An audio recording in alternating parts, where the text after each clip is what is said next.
Thanks for joining me for some reflections and looking at some words and phrases in today's gospel lesson that might give us clues as to what Christ is trying to communicate to us and how he might strengthen our faith in him.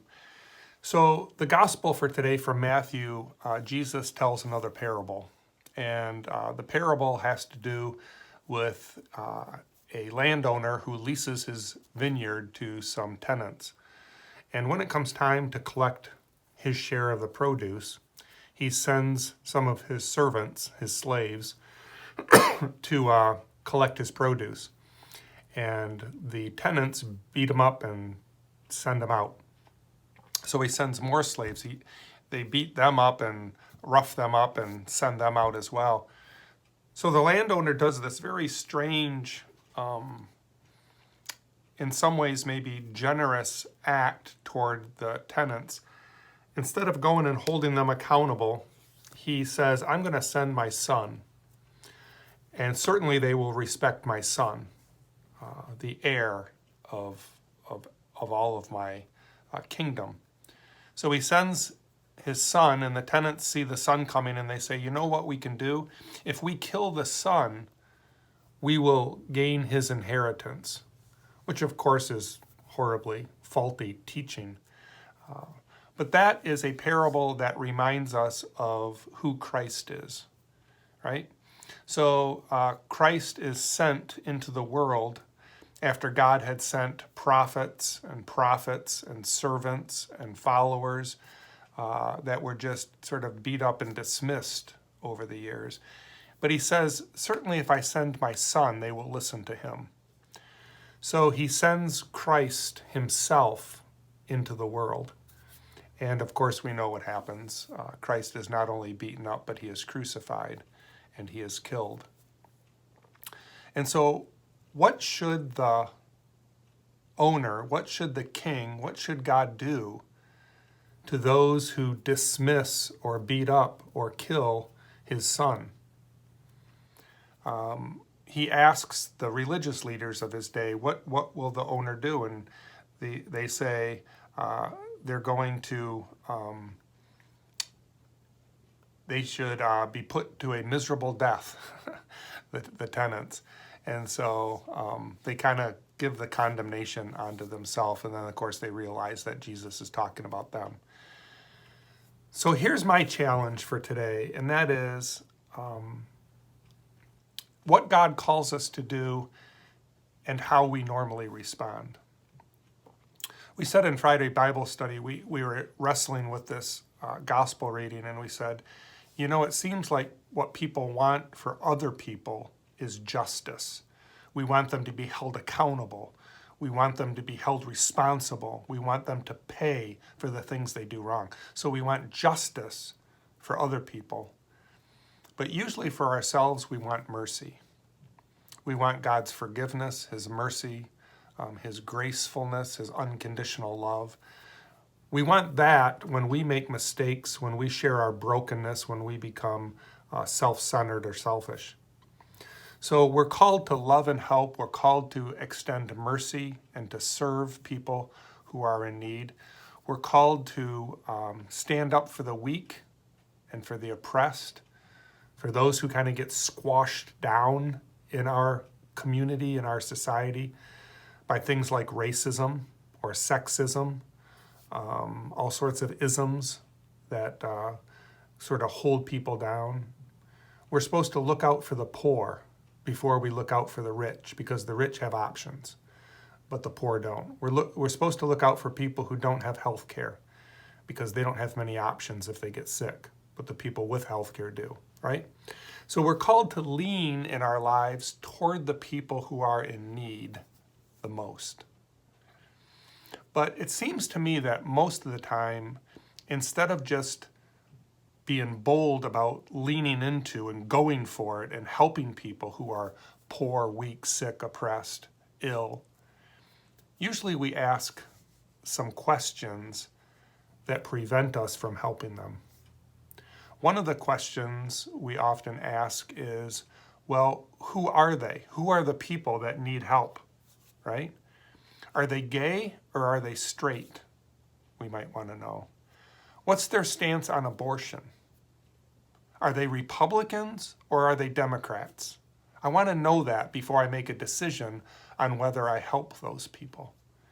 So one of the ways that we can sort of put ourselves into a self-centered bubble is to ask, who are they? Who are these people? Another question we might ask is, what's in it for me? If I help them, if I give them some of my time or money or support or help, if I serve them in some way, what's in it for me? What's the benefit? What do I get out of it? Can you imagine if God asked such a question? We don't ask that question, by the way, for people we intensely love, right?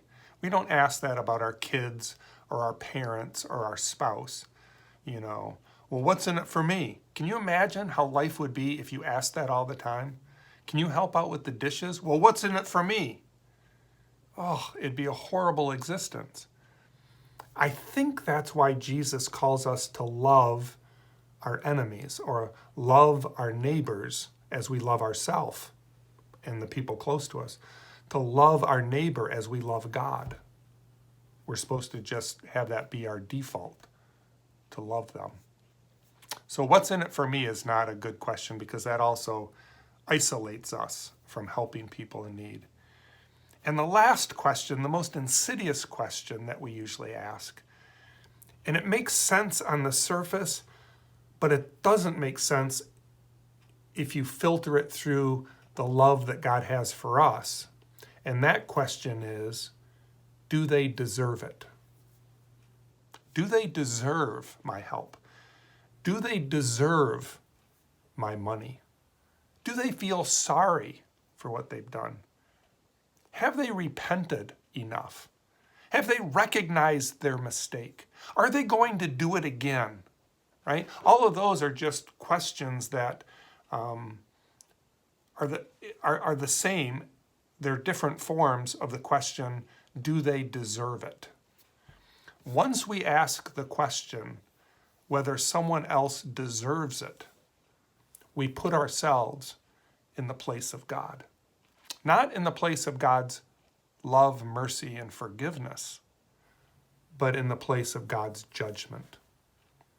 I think that's why the Bible says, thou shalt not judge, which I always thought was kind of a funny statement, because to say thou shalt not judge is a judgment. But it's not that we're not supposed to judge at all. We're not supposed to judge through those questions, through the questions that distinguish another human being as less than me.